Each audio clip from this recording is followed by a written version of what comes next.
அன்பினிய உலகத்தமிழ் உறவுகளுக்கு வணக்கம். நான் கலைநேசன் அன்னக்குடி. அனைத்தும் அறிவோம் யூடியூப் சேனலுக்காக.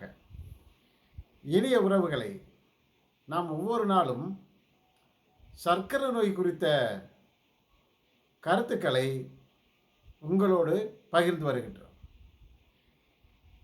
இன்றைய தினம் மிக மிக முக்கியமான ஒரு கருத்து பரிமாற்றம். அதாவது, உங்களிடத்தில் நிறைய முறை பேசியிருக்கின்றோம். சர்க்கரை நோயானது நம்முடைய உடல் முழுவதும் பரவி நம்ம உடலை என்னென்னா தலை முதல் உள்ளங்கால் வரையில் அழித்து விடக்கூடியது என்று சொல்லியிருக்கின்றேன். இப்போ அதில் ஒரு பகுதியாக இல்லற வாழ்க்கையில் சர்க்கரை நோயானது எப்படிப்பட்ட பாதிப்புகளை ஏற்படுத்துகிறது, அதை நாம் எவ்வாறு சரி செய்ய முடியும், அந்த பாதிப்புகளை நாம் எவ்வாறு சரி செய்ய முடியும் என்பது குறித்து இன்று நாம் பார்க்க போகின்றோம். என்ன இல்லற வாழ்க்கை என்பது என்ன?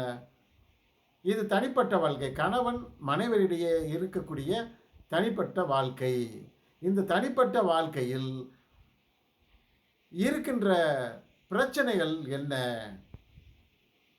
என்ன பிரச்சனை அங்கு உருவாகி கொண்டிருக்கிறது சர்க்கரை நோயாளிகளுக்கு என்பது பற்றி நாம் இப்பொழுது பார்க்கலாமா தோழர்களே? அந்த சர்க்கரை நோய் வருகின்ற போது, சர்க்கரை நோயினால் பாதிக்கப்பட்டிருக்கக்கூடிய நோயாளிகள் இல்லற வாழ்க்கையில், தாம்பத்திய வாழ்க்கையில் முழுமையாக ஈடுபட முடியாத சூழல் அவர்களுக்கு ஏற்பட்டு விடுகிறது. அது எந்தெந்த காரணங்களால் ஏற்படுகிறது, அதை எவ்வாறு தவிர்ப்பது? அதாவது, இது என்ன பிரச்சனையில் கொண்டு வருதுன்னா, தாம்பத்திய வாழ்க்கையில் அவர்கள் ஈடுபடுகின்ற போது இருவருக்குள்ளும் முழுமையான ஒரு திருப்தியான உறவு இல்லாமல் போய்விடுகிறது. இந்த திருப்தியான உறவு இல்லாததன் காரணமாக அவர்களுக்குள் சந்தேகம் எழுகின்றது, சந்தேகமான வாழ்க்கை தொடங்குகின்றது. அடுத்து என்னன்னா, ஒருவருக்கு ஒருவர் வெறுப்புணர்வு தோன்றுகிறது. அவர்களிடையே இருக்கக்கூடிய அன்பும் அரவணைப்பும் பாதிக்கப்படுகின்றது. இதை தீர்ப்பதற்கு என்ன செய்ய வேண்டும், எதன் காரணமாக இவர்களுக்கு இப்படிப்பட்ட பாதிப்புகள் வருகின்றது என்பதை இருவரும் உணர்ந்து ஒருவருக்கொருவர் பேசிக்கொள்ளுகின்ற போது மட்டுமே இந்த பிரச்சனைக்கு தீர்வு கிடைக்கும். அதனால் இது ஒரு குடும்பத்தில் இருக்கின்றவர்களுக்கு மிக மிக மிக முக்கியமான ஒரு பிரச்சனையாகும். இதை நாம் அறிவதற்கு வெட்கப்படக்கூடாது. இதை தெரிந்து கொள்வதனால் உங்கள் குடும்பத்திற்குள் சந்தோஷமும் மகிழ்ச்சியும் இருக்கும். சந்தேகம் ஓடிவிடும். அந்த தாம்பத்திய வாழ்க்கையிலிருந்து இருவரும் கணவன் மனைவிக்கு இடையில் நல்ல அன்பும் அரவணைப்பும் தோன்றிவிடும். எனவே இது மிக மிக முக்கியமான ஒரு கருத்து பகிர்வாகும். இதை பற்றி நாம் பார்க்கலாம். முதல்ல என்ன நடக்கிறது அப்படின்னா, இதில் ஒரு செக்ஸுவல் டிஸ்ஃபங்க்ஷன் ஆஃப் ஏற்படுது. செக்ஸுவல் டிஸ்ஃபங்க்ஷன் அங்கே என்னென்னா, செக்ஸுவல் உடலுறவு கொள்ளுகின்ற போது அது இயலாத நிலையை இருவரும் அடைகின்றனர். உடலுறவில் இயலாத நிலையை அடைகின்றனர். அது எதனால் ஏற்படுகிறது என்பதை குறித்து நாம் இப்பொழுது பார்க்கலாம். நம் பிசிக்கல் உடல் நிலையில் ஏற்படுகின்ற உடலால் வருகின்ற காரணிகள். உடலால் என்னென்ன பிரச்சனைகள் வருகிறது, எல்லாம் உடலால் தான். அதுக்கு இந்த உடல் சார்ந்து பிற பிரச்சனைகள் வருகிறது. அதை நாம் ஒவ்வொன்றாக பார்த்து கொண்டே வருகிறோம். முதல் பிரச்சனை நீரோபதி. இந்த சர்க்கரை நோயாளிகளுக்கு இடையில் சில பதிகள் வரும். பதி, டெர்மோபதி, நீரோபதி. அடுத்து இது மாதிரி ரெட்டினோபதி, ரெட்டினோபதி. இது மாதிரி நிறைய பதிகள் வந்து இதில் வரும். இதில் என்னென்னா கண் சார்ந்த நோய்களுக்கு தான் விழி லென்ஸு விழி லென்ஸ் வந்து பாதிக்கப்படுவது வந்து என்ன நம்ம சொல்கிறோம்னா அதை வந்து ரெட்டினோபதின்றோம். நெப்ரோபதி அப்படின்னா கிட்னி பாதிக்கப்பட்டால் அதற்கு பெயர் என்னென்னா நெப்ரோபதி. அடுத்து வந்து நரம்புகள் பாதிக்கப்பட்டால் நீரோபதி. அடுத்து சர்க்கரை நோயினால் நம் உடலில் தோள்கள் பாதிக்கப்பட்டால் தொற்று நோய்க்கு உள்ளானால் அது டெர்மோபதி என்று நாம் அழைக்கின்றோம். அதில் வந்து இந்த அதிக அளவு சர்க்கரையானது இரத்தத்தில் தொடர்ந்து இருக்கின்ற போது என்ன ஆகுதுன்னா இது வந்து நரம்பு மண்டலத்தை பாதிக்கின்றது. அந்த தொடர்ச்சியாக அதிக அளவு சர்க்கரையானது இரத்தத்தில் இருக்கின்ற போது அது என்ன நடக்கிறது என்றால் அது அந்த சர்க்கரை நோயாளியினுடைய நரம்பு மண்டலத்தை பாதிக்கின்றது. குறிப்பாக இந்த நரம்பு மண்டலம் ஒருவருடைய ஆண் உறுப்பிற்கு செல்லக்கூடிய நரம்பை வந்து முழுமையாக பாதிக்க செய்கிறது. ஆண் உறுப்பிற்கு செல்லக்கூடிய நரம்புகளை வந்து அதிக அளவு பாதிக்கிறது. இவ்வாறு பாதிப்படைய செய்வதனால் அந்த ஆண் உறுப்பு வந்து என்ன செய்கிறது என்றால் தனது உணர்வினை இழக்கிறது, உணர்வுகளை இழந்து விடுகிறது.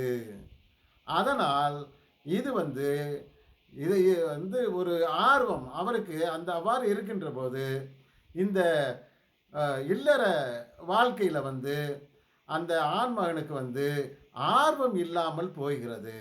அந்த இல்லற வாழ்க்கையில் அந்த ஆண்மகனுக்கு வந்து ஆர்வம் இல்லாமல் போய்விடுகின்றது.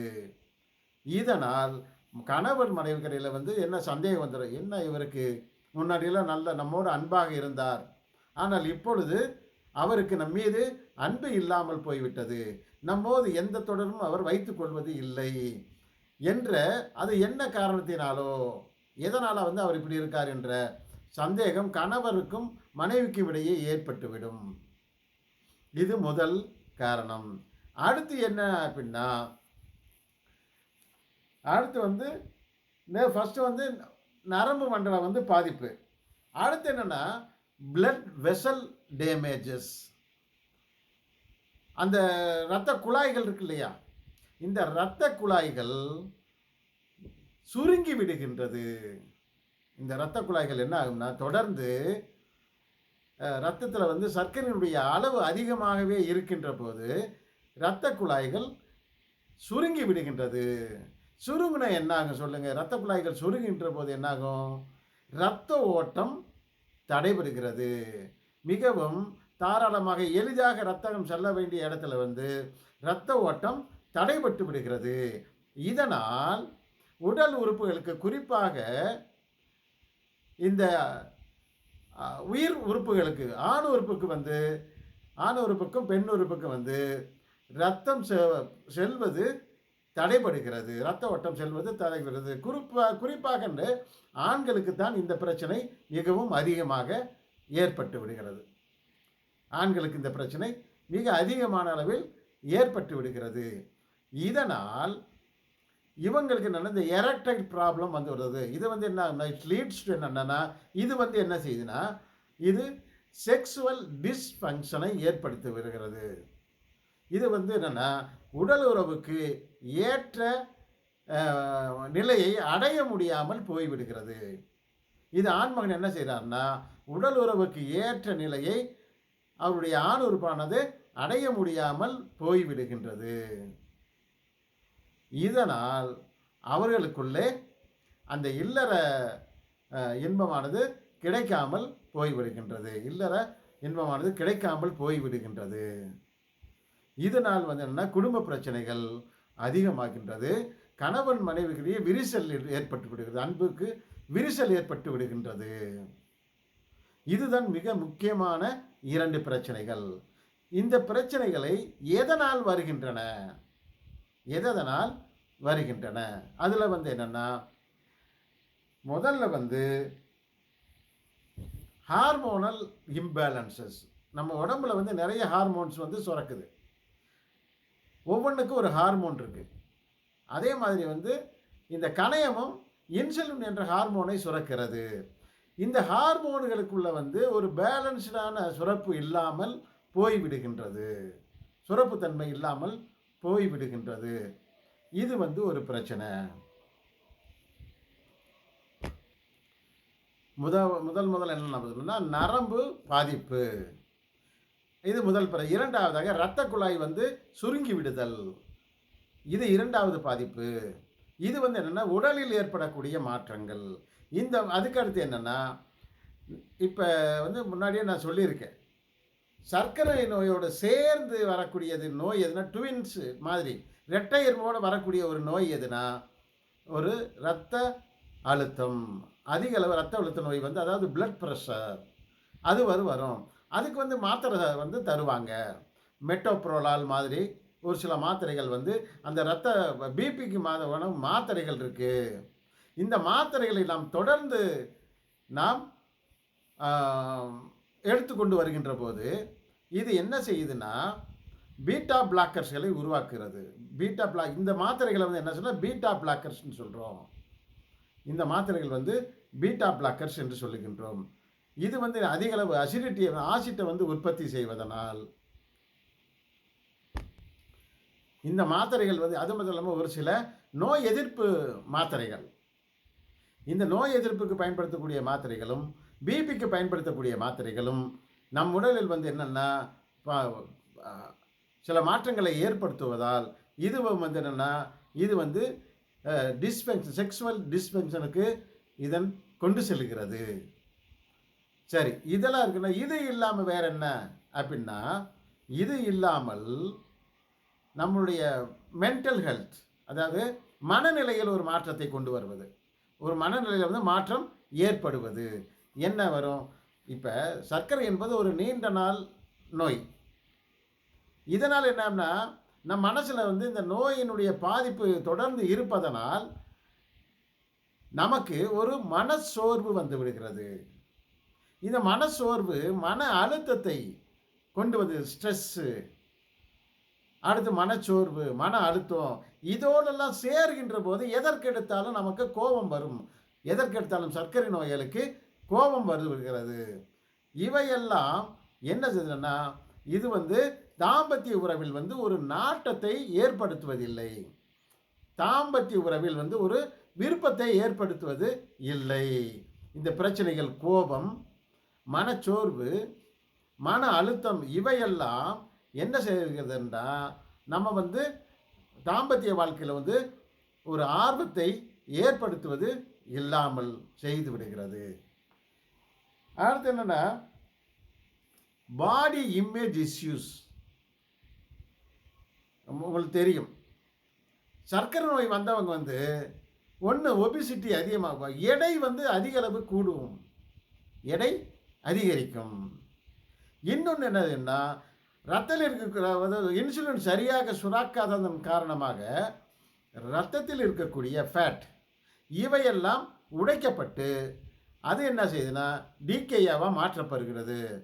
அது வந்து டிகேயாவாக மாற்றப்பட்டு என்ன செய்யுதுன்னா அது வந்து உடலில் தங்கி விடுகிறது. அதிலிருந்து என்னென்னா ரத்தம் வந்து சர்க்கரையாக குளுக்கோஸாக மாற்றப்பட்டு ரத்தம் வந்து சக்தியாக எனர்ஜியாக மாற்றப்பட்டு என்ன செய்யுதுன்னா இது உடலில் உள்ள செல்களுக்கெல்லாம் அனுப்பப்படுகிறது. இவ்வாறு இந்த டிகே செயல்படுவதனாலையும் அடுத்து ஒபிசிட்டினாலையும் அதாவது எடை அதிகரிப்பதனாலையும் எடை குறைவதனாலையும் அடுத்து ஆம்புடேஷன் கையை வந்து இழக்கக்கூடிய சூழ்நிலை வருது. அடுத்து கண் பார்வை போகிறது. இது போன்ற காரணங்களால் நம்முடைய உடல் இளமையில் இருப்பது போன்று இல்லாமல் நமக்கே வெறுப்பை தருகின்ற வகையில் இருக்கிறது. நமக்குள்ள ஒரு காம்ப்ளெக்ஸ் உருவாகி விடுகிறது. அவங்களுக்குள்ள என்னென்னா ஒரு தாழ்வு மனப்பான்மையை கொடுத்து விடுகிறது. இந்த சர்க்கரை நோயாளிகளுக்கு ஒரு தாழ்வு மனப்பான்மையை கொடுத்து விடுகிறது. இதனால் இவர்கள் என்ன செய்கிறாங்கன்னா இந்த இல்லற வாழ்க்கையில் வந்து ஆர்வம் இல்லாதவர்களாக ஆகிவிடுகின்றனர். அவர்களுக்கு வந்து வெறுப்பாகி போகுது, வெறுப்பு தட்டி விடுகிறது, வேணாம் இது வந்து நாம் மறுக்கப்பட்டு விடுவோம், நாம் நம்முடைய துணைவியினால் மறுக்கப்பட்டு விடுவோம் என்று பயந்து இவர்கள் என்ன தாங்களே வந்து அந்த இதிலிருந்து ஒதுங்கிக் கொள்கிறார்கள். அவர்கள் அவ்வாறே ஒதுங்கிக் கொள்கிறார்கள். அடுத்து என்னன்னா, இவ்வாறு இந்த பிரச்சனைகள் எல்லாம் மன அழுத்தம், மனச்சோர்வு, கோபம் எல்லாம் இருக்கிறதுனால கணவன் மனைவரிடையே நல்ல அந்யோன்யமான உறவு இல்லாமல் போய்விடுகிறது. எனவே அந்த பிரச்சனையும் இவர்களுக்குள் சேர்ந்து விடுகிறது. அந்த குடும்ப உறவில் இருக்கக்கூடிய பிரச்சனைகளும் சேர்ந்து விடுவதால் மேலும் பிரச்சனை அதிகரிக்கின்றது. அடுத்து என்னன்னா, ஃபியர் ஆஃப் ஹைப்போகிளைசீமியா.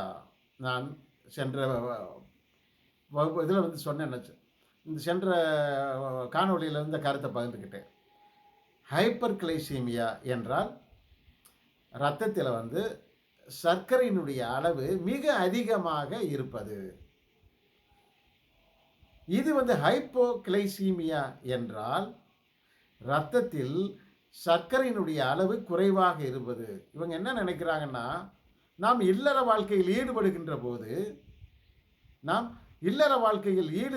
போது நம்முடைய இரத்தத்தினுடைய அளவுனா சர்க்கரையினுடைய அளவு குறைந்துவிடும் என்று பயம் கொள்ளுகின்றனர்.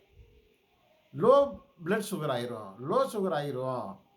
நாம் வந்து செக்ஸில் ஈடுபட்டோம்னா நமக்கு லோ சுகர் வந்துடும். அப்படி பயம் அவர்களுக்கு வருகிறது, ஆண்களுக்கு வந்து விடுகிறது. இதனால் அவர்கள் இந்த இல்லற வாழ்க்கையில் ஈடுபட தயங்குகின்றனர். அதற்கு அடுத்தபடி என்னன்னா, ஸ்லீப் ஆப்னியா அப்படி ஒன்று. ஸ்லீப் ஆப்னியான்ற வேற ஒன்று. இந்த சர்க்கரை நோயினால் பாதிக்கப்பட்டிருக்கின்றவர் இரவில் தூங்குகின்ற போது பெரும் மூச்சு விடுவார்கள். திடீரென்று உள்ள வந்து அடைச்சிக்கிட்டது மாதிரி ஆயிரும். மூச்சு வந்து அடைச்சிக்கிட்டு திடீர்னு எழுந்துருவார். அதுக்கு பேர் என்ன? Sleep apnoea. தூங்குற வரையில் திடீர்னு வந்து மூச்சு முற்றுறது மாதிரி ஆயிரும். மூச்சு வந்து எதையோ அடைப்பது போல் ஆகிவிடும். இவங்க என்ன நினைப்பாங்க, நமக்கு ஹார்ட் அட்டாக் வந்துருச்சோ என்ற பயம் வரும். இந்த பயம் இவரை இந்த இல்லற வாழ்க்கையில் ஈடுபடாமல் வைத்து விடுகிறது. Sleep apnoea. அடுத்து வந்து இவர் திடீர்னு என்ன செய்யறன்னா குண்டாயிடுறாரு. சர்க்கரை நோய் வருகின்ற போது என்னன்னா ரொம்ப குண்டாயிடுறாரு. குண்டானதுனால இவரால் இல்லற வாழ்க்கையில் ஈடுபட முடியாமல் போகிறது. சோர்வடைந்து விடுகின்றார். விரைவில் சோர்வடைந்து விடுகின்றார். இதுக்கு வந்து இவர் என்னன்னா, முதல்ல வந்து இரண்டை வந்து விட்டு தள்ளணும்.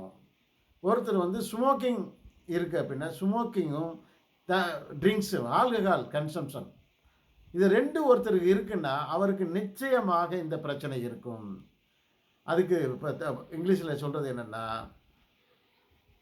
Erectile dysfunction, sexual erectile dysfunction அப்படின்னு சொல்கிறாங்க.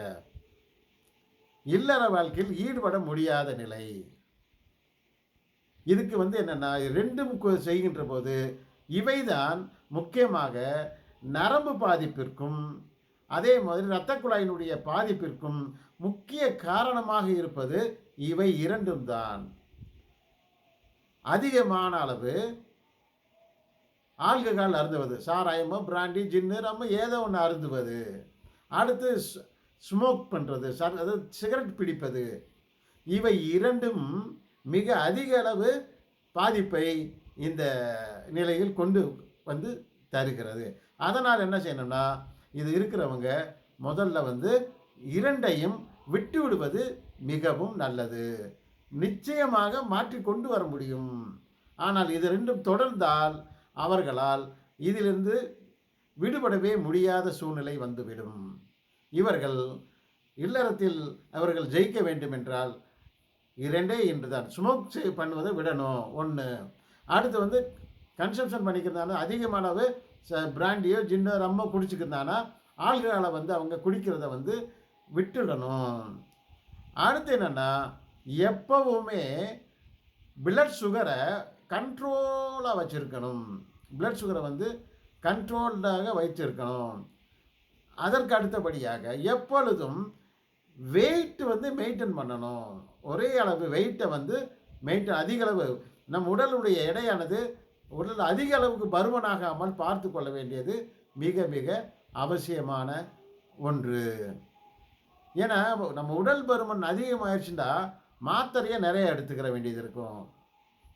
அது மட்டும் அல்லாது நம்ம இன்சுலின் போட்டால் கூட உடல் எடை அதிகமாக இருந்துச்சுன்னா இந்த உடல் எல்லா பகுதிகளுக்கும் சேரணும்னா அதுக்கேற்ற வகையில் இன்சுலினும் சேர்த்து எடுத்துக்கொள்ள வேண்டிய சூழ்நிலை ஏற்பட்டு விடுகிறது. அடுத்து அதிக அளவு எடை உள்ளவர்களுக்கு இங்கே இரத்த குழாய் மிக மிக சுருங்கி விடுகிறது. ரத்தம் எல்லா இடங்களுக்கும் செல்ல முடியாத நிலை ஏற்படுகிறது.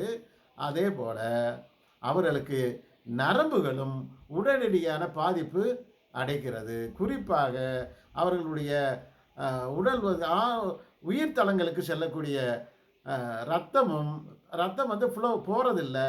உயிர் தளங்களுக்கு போக ரத்தம் வந்து ஃப்ரீயாக போகிறது கிடையாது. அதனால் வந்து அவர்களால் அந்த இல்லற வாழ்க்கையில் ஈடுபடுவதற்கான ஆசையும் விருப்பமும் வருவதே இல்லாமல் போய்விடுகிறது.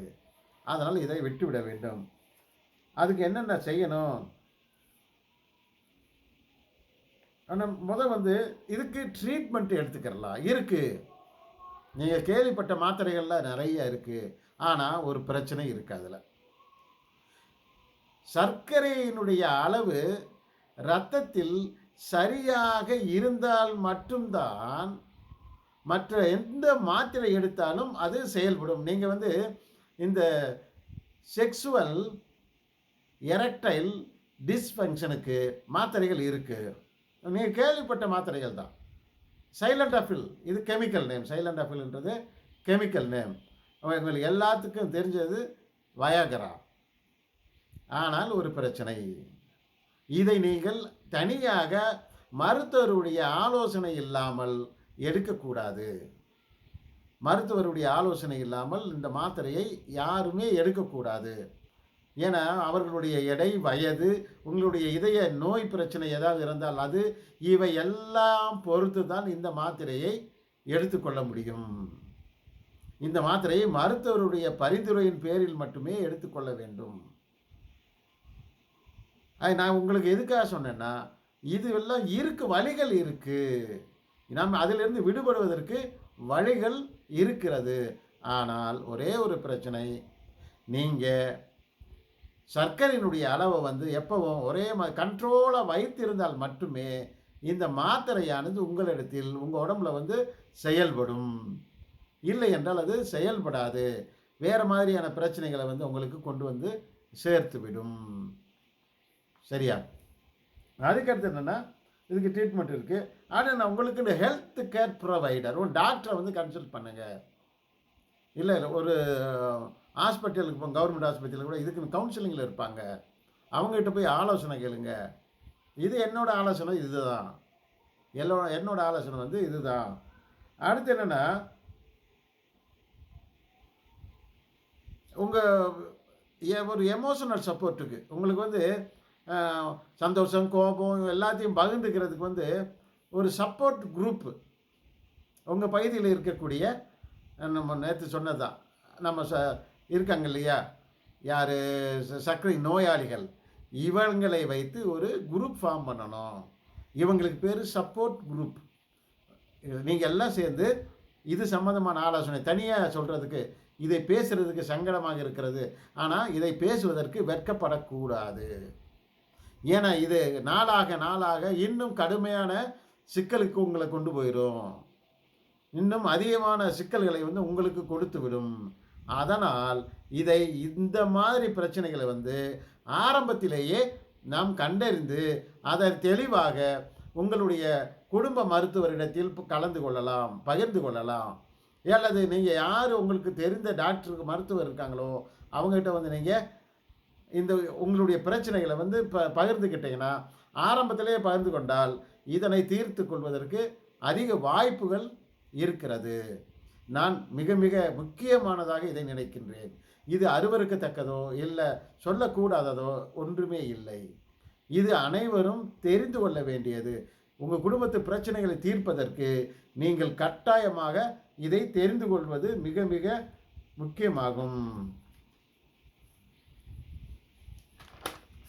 அடுத்து என்னன்னா, உங்களுடைய துணையோட இணையர் உங்களுடைய இணையரோட உங்களுடைய பிரச்சனைகளை தெளிவாக எடுத்து சொல்லி பழகுங்கள்.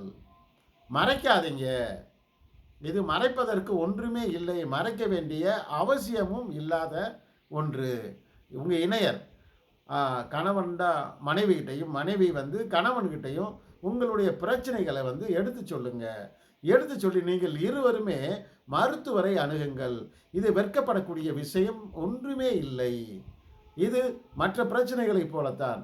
எவ்வாறு பசி வந்தால் சாப்பிடுகிறோம், தாகம் எடுத்தால் நீர் அருந்துகிறோமோ, அதே போலத்தான் இந்த பிரச்சனையும் நீங்கள் எடுத்துக்கிறணும். இது அருவருக்கத்தக்கதும் ஒன்றும் இல்லை, அசிங்கமானதோ ஆபத்தானதும் ஒன்றும் இல்லை. இதை ஆரம்பத்தில் நீங்கள் தெரிஞ்சுக்கிட்டீங்கன்னா இதை குணப்படுத்துவது மிக மிக எளிதான ஒன்று.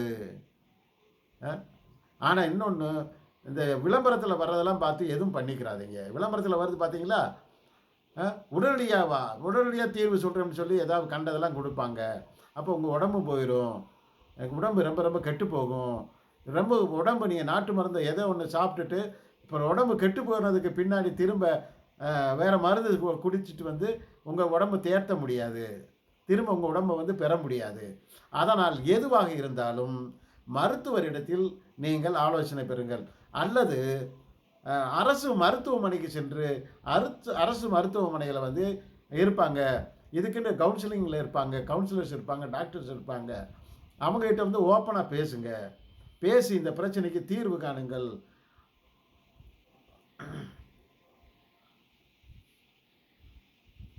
அதுதான் கவுன்சிலிங் போங்க. நீங்கள் 2 பேரும் என்னென்னா அதுக்குன்னு கவுன்சிலிங் கொடுக்குறவங்க இருப்பாங்க, என்னைய மாதிரி சொல்லுவாங்க, இதை தான் பண்ணுங்க, இது ஒன்றும் இல்லை, பிரச்சனையெல்லாம் ஒன்றும் இல்லை, எல்லாருக்கும் இருக்கக்கூடியது தான்.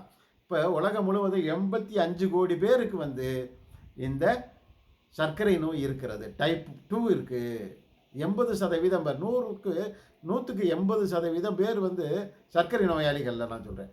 சர்க்கரை நோயாளி 100 பேருக்கு 80 பேருக்கு இந்த டைப் 2 சர்க்கரை வியாதி தான் இருக்கிறது, நோய் தான் இருக்கிறது. அதனால் அவர்கள் எல்லோருக்குமே இந்த பிரச்சனைகள் இருக்கும். அதனால் நம்ம பயப்பட வேண்டிய அவசியமோ அல்லது சங்கடப்பட வேண்டிய அவசியமோ ஒன்றுமே இல்லை. நேற்று நல்லா தூங்குங்க. நல்ல தூக்கம் மிக மிக முக்கியம். நீங்கள் ஸ்மோக் பண்ணிட்டாலும் அல்லது ஆல்கஹால் நீங்கள் தொடர்ந்து சாப்பிட்றீங்கன்னா சரியான தூக்கம் இருக்காது, நிம்மதியான தூக்கம் இருக்காது. அதனால் அது 2ஐயும் விட்டுருங்க. விட்டீங்கன்னா உங்களுக்கு நடங்க, நிறைய நடப்பேன். நாளைக்கு நடப்பதனால் என்னென்ன நமக்கு நன்மைகள் கிடைக்கிறது என்பது பற்றி நாம் நாளைக்கு பார்க்கலாம். இதை நன்றாக ஆலோசனை செய்யுங்கள். எதற்கேற்ற ஆலோசனைகளை நீங்கள் கேட்டு உங்களுடைய இந்த குடும்ப பிரச்சனையில் மிகப்பெரிய பாதிப்பை ஏற்படுத்தக்கூடிய இந்த பிரச்சனையை நீங்கள் பேசி தீர்த்து கொள்ளுங்கள். இதை தகுந்த மருத்துவரிடத்தில் சென்று நீங்கள் ஆலோசனை பெறுங்கள். தகுந்த மருத்துவரிடத்தில் சென்று நீங்கள் மருந்தை பெற்றுக்கொள்ளுங்கள். அனைத்திற்குமே மருந்து மாத்திரைகள் ட்ரீட்மெண்ட் இருக்கிறது. நீங்கள் பயப்பட வேண்டியதில்லை. ஆனால் இதை ஆரம்பத்திலேயே தெரிந்து கொள்ள வேண்டும். ஆரம்பத்திலேயே மருத்துவரை அணுகுதல் மிக மிக நன்று. ஓகே உறவுகளே, நாம் நாளை தினம் மீண்டும் சந்திக்கலாம்.